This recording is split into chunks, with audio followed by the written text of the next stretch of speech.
கூத்தராற்று படைன்னு சொல்லக்கூடிய மலைப்படு கடாம்ல இருக்கக்கூடிய ஆற்றுப்படுத்தும் அழகான வரிகள் தான் நம்ம இந்த வீடியோல பார்க்க போறோம்.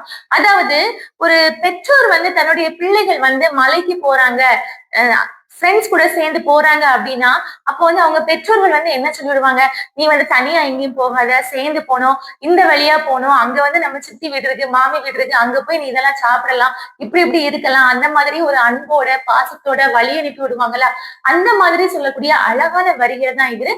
பரிசில் வாங்கிட்டு வரக்கூடிய கூத்தன் பரிசு வாங்க போகக்கூடிய கூத்தனை எப்படி எல்லாம் ஆற்றுப்படுத்துறாங்க, எப்படி எல்லாம் வழி நடத்துறாங்க, அந்த வரிகள் நம்ம இப்ப பார்க்கலாம்.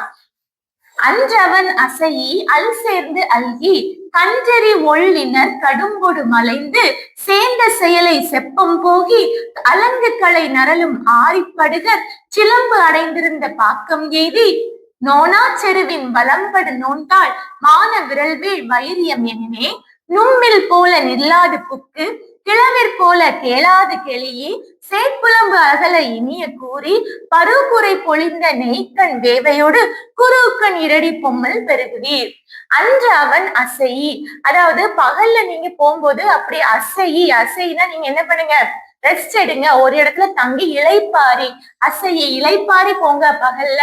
அல் சேர்ந்து அல்கி, ராத்திரி ஆயிடுச்சா நீங்க ஏதாவது ஒரு இடத்துல தங்குங்க, ஆனா தனியா தங்காதீங்க. கஞ்சரி ஒள்ளினர் கடும்பொடு மலைந்து, கடும்பொடுனா சுற்றத்தோடு தான் நீங்க சேர்ந்து தங்கணும்.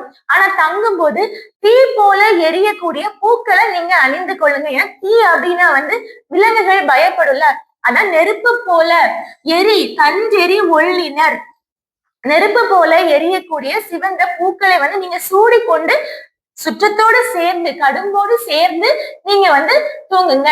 அடுத்தது சேர்ந்த செயலை செப்பம் போகி, அதாவது நீங்க போகக்கூடிய பாதை எப்படி இருக்கணும், செம்மையான பாதையா இருக்கணும். அந்த பாதை எப்படி இருக்கு, ரெண்டு பக்கமும் அசோக மரங்கள் வளர்ந்து அந்த பாதை செம்மையான பாதையாக இருக்கு, அந்த பாதையில தான் நீங்க போகணும்.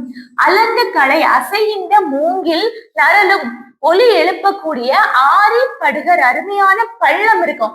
அந்த பள்ளத்தை தாண்டி நீங்க போனீங்கன்னா சிலம்பு மலைச்சரிவை அடைந்த சிற்றூர், பாக்கம்னா சிற்றூர், அந்த சிற்றூருக்கு நீங்க போயிருவீங்க. அதுக்கு பிறகு நோனா செருவின் வலம்பட நோன்தாள், அதாவது நோனா செருவு நன்னன் இருக்கார்ல, அந்த நன்னனுக்கு பகைவர்களே கிடையாது, ஆனா பகைவர் இல்லாத போர்க்களம். வலம்படு நோன்தாள் வலிமையான தோள்களை உடைய மானம் பொருந்திய மான விரல்வேல், வேல்னா வேந்தன், யார் அந்த வேந்தன், நன்னன், அவனுடைய கூத்தர், வைரியம்னா கூத்தர், நான் நன்னனின் கூத்தன் அப்படின்னு நீங்க உங்களை நீங்களே அறிமுகப்படுத்திக்கோங்க.